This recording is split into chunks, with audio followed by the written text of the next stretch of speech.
할렐루야, 사랑하는 우리 예수은적교회 성도 여러분, 오늘도 좋은 아침입니다. 오늘 하나님께서 말씀과 은혜로서 저와 여러분들을 채우실 줄로 믿습니다. 우리 다 함께 신앙을 고백하겠습니다. 전능하사 천지를 창조하신 하나님 아버지를 내가 믿사오며 그 독생자 우리 주 예수 그리스도를 믿사오니 이는 성령으로 잉태하사 예언대로 처녀의 몸에서 나시고 나를 위하여 고난을 받으사 십자가에 못 박혀 죽으시고 장사한 지 사흘째에 죽은 자 가운데서 다시 살아나시며 하늘에 오르사 전능하신 하나님 우편에 앉아 계시다가 거기로부터 산자와 죽은 자를 심판하러 오시리라. 성령을 믿사오며 거룩한 공교회와 성도가 서로 교제하는 것과 죄를 사하여 주시는 것과 몸이 다시 사는 것과 영원히 사는 것을 믿사옵나이다. 아멘. 오늘 우리가 함께 은혜 받을 하나님의 말씀은 누가복음 9장 7절에서부터 우리 11절까지의 말씀을 잠시 보도록 하겠습니다. 분봉왕 헤롯이 이 모든 일을 듣고 심히 당황하니 이는 어떤 사람은 요한이 죽은 자 가운데서 살아났다고도 하며 어떤 사람은 엘리야가 나타났다고도 하며 어떤 사람은 옛 선지자 한 사람이 다시 살아났다고도 하미러라. 헤롯이 이르되 요한은 내가 목을 베었거늘 이제 이런 일이 들리니 이 사람이 누군가 하며 그를 보고자 하더라. 사도들이 돌아와 자기들이 행한 모든 것을 예수께 여쭈니 데리시고 따로 벳세다라 하는 고을로 떠나가셨으나 무리가 알고 따라왔거늘 예수께서 그들을 영접하사 하나님 나라의 일을 이야기하시며 병 고칠 자들은 고치시더라. 아멘. 오늘 하나님의 말씀은 이제 이 세상 사람들의 눈 속에서 과연 예수님과 예수님의 제자들은 어떻게 비춰지고 있는가라는 것을 일단 오늘 우리는 이 말씀을 통해서 또 볼 수가 있습니다. 예수님의 지침을 따른 제자들은 정말 성공적인, 흔히 말하는 세상적인 말로 한다면 성공적인 그런 사역을 감당하고 있었죠. 그로 말미암아 이제 예수님에 대한 소문이 정말 많은 곳에까지 퍼졌는데 당시 그 갈릴리의 분봉왕이었던 헤롯, 그러니까 분봉한 헤롯에게까지도 이제 전해졌습니다. 그러니까 이제 헤롯 안티파스예요. 헤롯 안티파스의 그 귀에까지 들어갔다라고 보면 됩니다.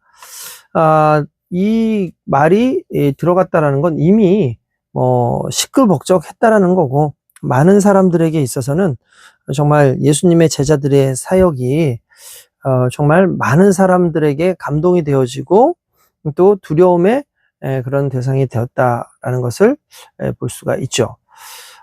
이러한 상황에서 또한 예수님에 대한 소문은 다양한 어떤 민간 그 신앙의 오해를 타고 궁금증을 좀 가중시키기도 했다라고 볼 수가 있습니다.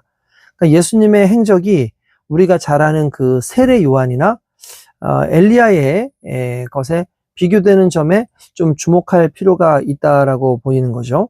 일단 세례 요한, 흔히 말하는 침례 요한이나 엘리야가 이제 이 사람들의 공통적인 건 뭐냐면 이들은 정말 모두 하나님을 향한 절대적인 충성을 보인 사람들이었지만 또한 당대의 그 권력자들에게는 정치적인 위협을 느끼게 했던 선지자들이었죠. 이미 우리가 잘 아는 세례 요한, 침례 요한도 이 분봉왕 헤롯 안티파스에게 잡혀서 결국 그의 손에 의해서 목을 베이게 되고 맙니다. 이제 아무래도 그러고 났더니 이 사람들의 시선이 상당히 좋지 않았을 것이다 라는 생각이 들었고, 아마 제가 보기에는 안티파스는 이 백성들이 이 그 세례 요한을 정말 하나님의 선지자로, 참 선지자로 이렇게 여겼기 때문에 처음에는 죽이려고 하지 않았죠.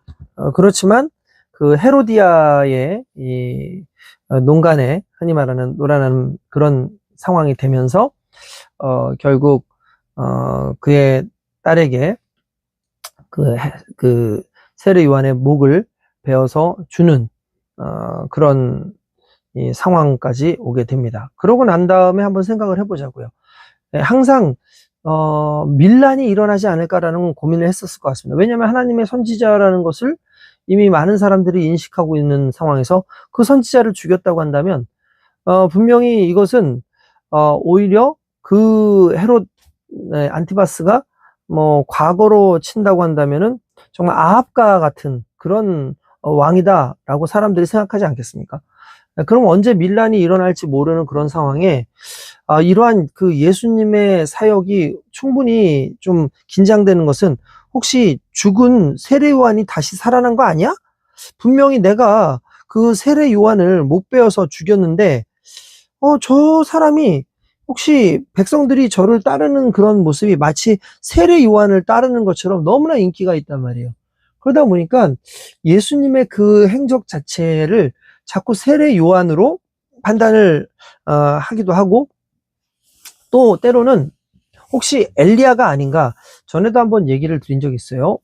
이스라엘 백성들에 의해서 엘리야가 가지고 있는 그 권위, 그리고 또 엘리야가 가지고 있는 그 나름대로 의미가 있다고 한다면, 일단 기본적으로 엘리야는 그 이스라엘에서 최고의 선지자라고 볼 수가 있고, 그리고 하나님의 불의 사자다라고 말할 수 있는 사람이었다는 사실이죠.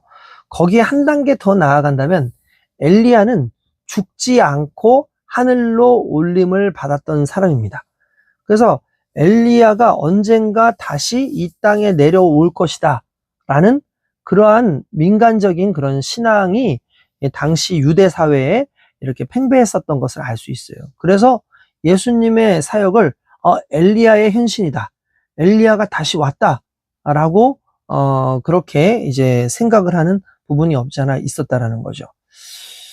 어쨌든 정말 이렇게 충성스럽고 절대적인 헌신을 했던 이런 선지자들을 이 당대의 권력자들이 정치적 위협을 느끼는 그런 선지자들로서 이렇게 보여줬다는 사실이 예수님도 그러했다라는 것을 반증하는 또 기사라고 볼 수가 있겠죠. 예수님은 솔직히 세속의 권력에 관심이 없었어요. 그러나 권력자들은 그를 두려워했고 위협을 느꼈습니다. 그리고 그것이 결국은 예수님으로 하여금 정치적 형벌로서의 십자가를 지게 하는 하나의 단초가 되기도 했다라고 이렇게 볼 수가 있는 것이죠. 이제 갈릴리의 그 세속 권력자는 이제 예수가 누구인지 궁금한 거예요. 불안하죠. 당황한 가운데 의문을 품습니다. 과연 예수는 누구인가라는 거죠. 여러분, 여기서 우리가 좀 하나 생각해야 되는 건 뭐냐면, 과연 예수는 누구인가라는 이 질문이 어떤 사람에게는 이가 나의 심판을 가져올 자인가? 나를 대적할 자인가? 라는 것으로 생각되어지기도 하고, 어떤 사람들에게 예수는 누구신가는 혹시 내 딸을 살릴 수 있는 분이 아닌가?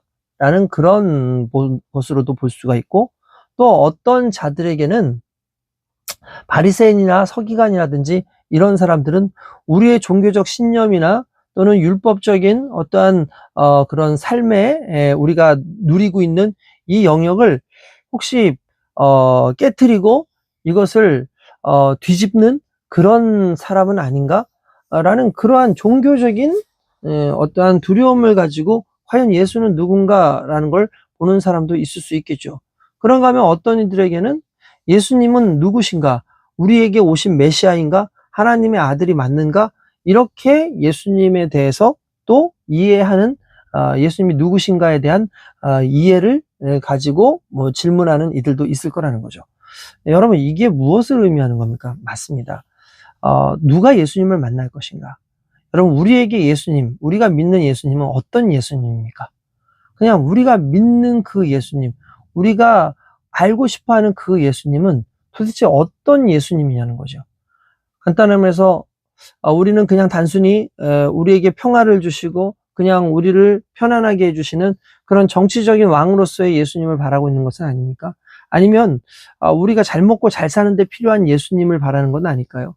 아니면은 한 단계 더 나아가서 우리의 병을 고치시는 어떤 그런 예수님으로만 인식하는 것 아니겠습니까? 그러니까 내가 관심 있는 주제로서의 예수님이 아니라 하나님이 목적을 가지고 이 땅에 보내주신 그 예수님이 누구신가를 깨닫는 그 눈이 필요하고, 깨닫는 그 마음이 필요하고, 깨닫는 기가 필요하다라는 것이, 결국 오늘 이 헤롯의 그 관심이 우리의 관심과 다를 바 없으면 안 된다라는 그러한 하나의 교훈으로서 또 우리가 받아들여야 되지 않나라는 그런 생각을 해봅니다.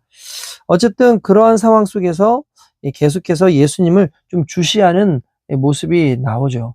이제 예수님께서는 자신의 정체를 이제 뭔가 드러내셔야 할 만큼 그에 대해 간절히 알기 원하는 그 사회적 조바심이 이제 있다는 사실을 아셨을 것이고, 점점 그것에 대해서 좀 더 확대되어져 가는 어떠한 역사로서 드러내시는 것이 이제 이 이후에 나올 그 오병이어의 그 초월적인 능력, 한 사람 한 사람을 개인적으로 만나신 게 아니라 정말 5,000명이나 되는 그 사람들을 한꺼번에 먹이시는 그 사역을 통해서 이분이 진정한 하나님의 아들이다라는 것을 보여주시는 어떠한 그런 것으로서 이제 사람들의 기대에 나름대로 또 충족하시는 부분이 있었다라는 걸 이제 우리가 또 알게 될 것 같습니다.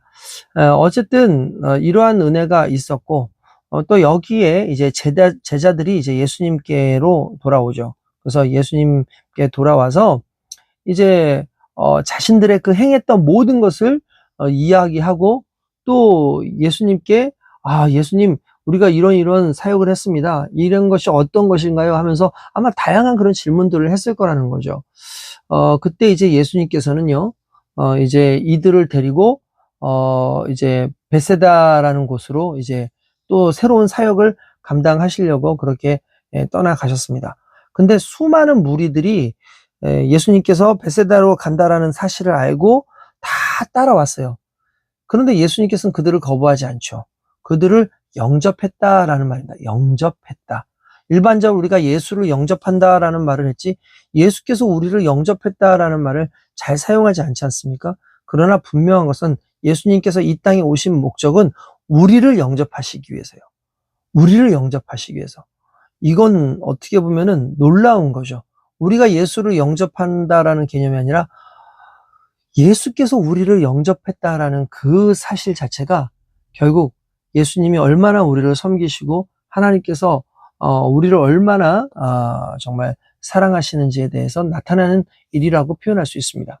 또한 하나님의 나라의 그 일을 이야기하시고 병 고칠 자들을 고치시는 그 사역을 이렇게 하셨다라는 것이 어쨌든 예수님이 우리에게 주신 또 놀라운 그런 은혜였다라는 것을 또 알 수 있죠. 그리고 그 은혜를 제자들이, 사도들이 또 함께 같은 그런 능력을 행했다라는 것 자체가 결국 예수 안에 있는 모든 자들에게 하나님의 이제 주어지는 그 권위와 권력과 권능은 이제 항상 있다라는 사실을 믿고 담대하게 나아가야 될 줄로 믿습니다.